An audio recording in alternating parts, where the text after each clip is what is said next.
A little bit of breaking news coming out of the Middle East, hearing in the last few moments from the Reuters news agency that Iran has rejected a US proposal for a 48-hour ceasefire.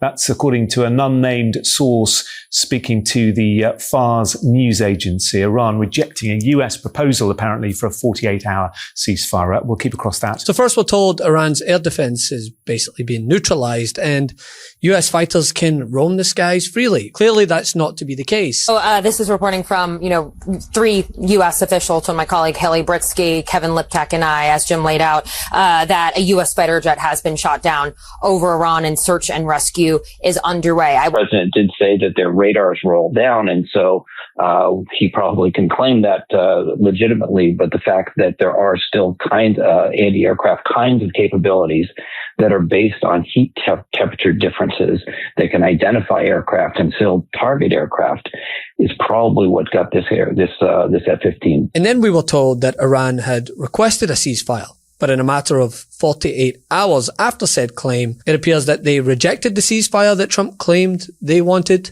You see how it's becoming hard to follow this ever-changing narrative? President Trump has just posted this on Truth Social, saying Iran's new regime president, much less radicalized and far more intelligent than his predecessors, has just asked the United States of America for a ceasefire.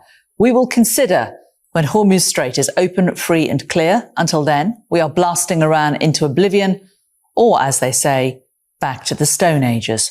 President DJT. We will be getting reaction from our Middle East commentator Tara Kangalu on that very, very shortly.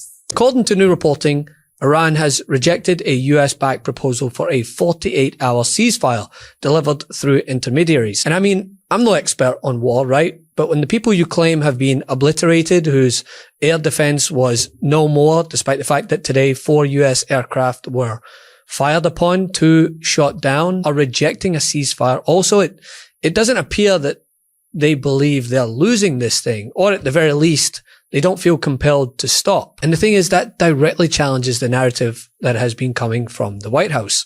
On the same day that 2 US military aircraft were lost, the frontline F-15 fighter jet was shot down over Iran, with 1 crew member still missing at the time I'm recording this video. And separately, another US aircraft, an A-10 plane, went down in the region. Reports indicate that Iran have rejected the United States' offer for a 48-hour ceasefire, with the war escalating further. Again, let me remind you, just a few days ago, Donald Trump addressed the nation and claimed that Iran's air defenses had been neutralized, that US fighters were basically free to roam the skies. They have no anti-aircraft equipment. Their radar is 100% annihilated. We are unstoppable as a military force. We're making a lot of progress. The war was militarily won in Iran. What did you mean by that? He said the war was militarily won in Iran. What did you mean by that? Oh, I think we've won. We've knocked out their Navy, their Air Force. We've knocked out their anti-aircraft. We've knocked out everything. We're roaming free. From a military standpoint, all they're doing is clogging up the strait. But from a military standpoint, they're finished. So how much longer? And all of this comes as growing pressure mounts surrounding how the Trump administration has not only gone about this conflict, but the internal issues that are becoming ever more apparent on the daily. The Pentagon, under Trump's direction, has been abruptly firing and sidelining top military officials during an act of war to the tune of 13 personnel, a move that has completely stunned defense insiders. And we're back. So we have 2 ousters today, this time from Defense Secretary Pete Hegseth. He has asked Army Chief of Staff General Randy George to leave his post. George is the Army's most senior general. A defense official says Hegseth asked General George to retire immediately. Now, the ouster comes as the U.S., of course, is battling Iran. Joining me now is Hal Kempfert, a familiar face around here, and on Live Now, a national security analyst, also a retired U.S. Marine. Thank you, and thank you for your service. Let's just get your reaction to this. Is this really a big deal? Well, Marla, it's a deal. I mean, normally when you become a service chief or a chairman of the Joint Chiefs or the vice chair, normally those are 4-year terms. That is not set in stone. That can change, and certainly we've seen a lot of changes, with Pete Hegseth as Secretary of War or Secretary of Defense. He's removed about a dozen flag and general officers. Of course, you may recall he removed C.Q. Brown, Air Force General, who was the chairman of the Joint Chiefs when he came in. He also, Lisa Franchetti, who was the CNO, Admiral, head of the Navy, Chief of Naval Operations. And then, of course, General Cruz, Lieutenant General Cruz, head of DIA, and others have been removed as well. So they're not afraid of removing flag and general officers, but this is still a big deal. At the center of this story is the forced removal of the Army's top general during active conflict, General Randy George, a career military officer with decades of experience. Well, he was pushed out early along with other senior leaders as part of a broader shakeup inside the Pentagon. George is now out, was asked to retire yesterday. He's a personal friend of yours. What do we lose when we lose General George? He's a generational chief of staff, as far as I'm concerned. I haven't seen anybody quite like him. He's got the intelligence. He's got the discipline. His warfighting experience is enormous. He's got the warrior ethos, and he's transforming the Army and taking it into the new technology and warfare that is so changing. Right. The truth is he's leading the other services in most of all of that. Right. And I don't agree with his dismissal for sure because of what he's doing to the Army and the change it's impacting the department writ large.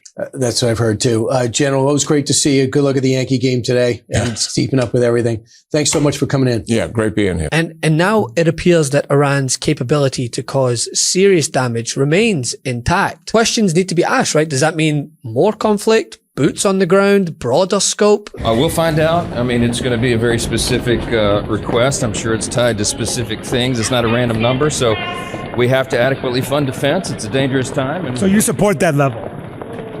I support what's needed to ensure that the American people remain safe. So we'll see what that number is. I haven't seen the details. We just heard the number this morning. If there are ground troops, should they come to Congress first if there are ground troops? Again, all the details matter.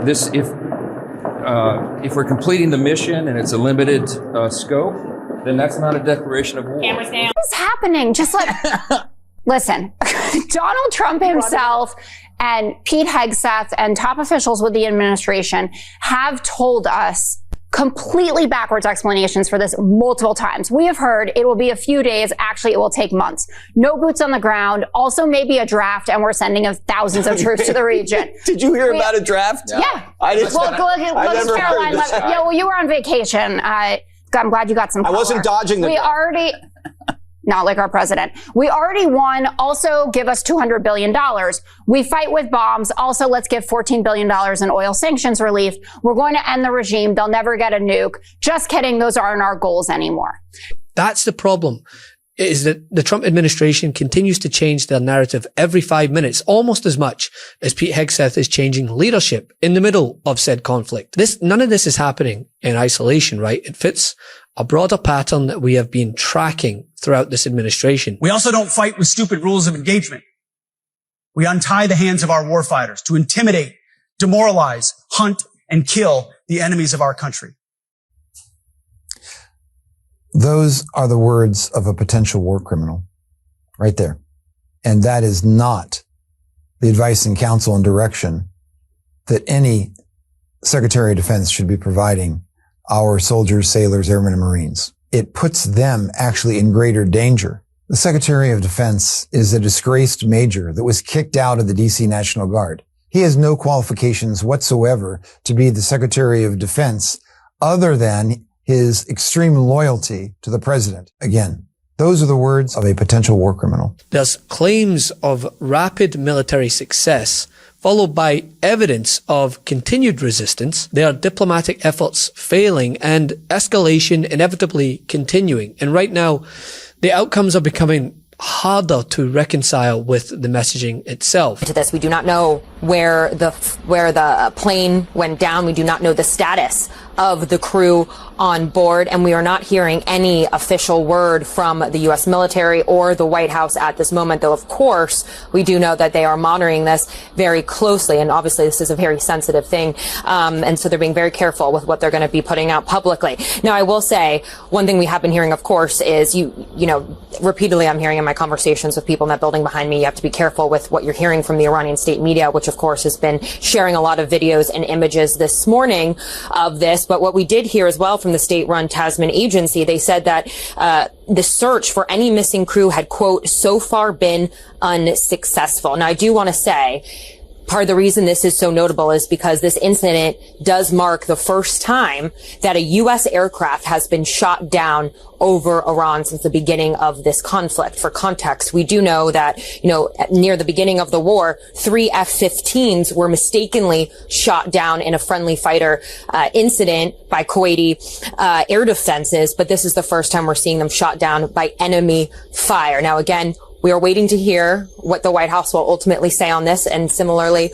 with the military. But it is, a huge blow for this Trump administration, in particular at a time when you've heard the president try to project confidence about completely diminishing Iran's military capabilities. And so we'll keep you posted as we learn more on this, Wolf and Pam. Which means that it becomes harder for this administration to convince the American people who are already turning on Trump in droves over this very war. But more breaking news that we are following tonight. President Trump is now just hours away from addressing the nation about this ongoing war with Iran. Ahead of the speech, we have new CNN polling that is debuting right now, showing how the country feels about this war. Now, just a third of Americans approve of how the president is handling his role of commander-in-chief as well as the war. 2/3 disapprove of the decision to take military action in Iran, and strong opposition has grown 12 points since the start of the war. 63% of Americans say that they believe it's likely that the war will turn into a long-term military conflict, and nearly 7 in 10 oppose sending U.S. ground troops into Iran. That is something that the president and the administration have repeatedly refused to rule out.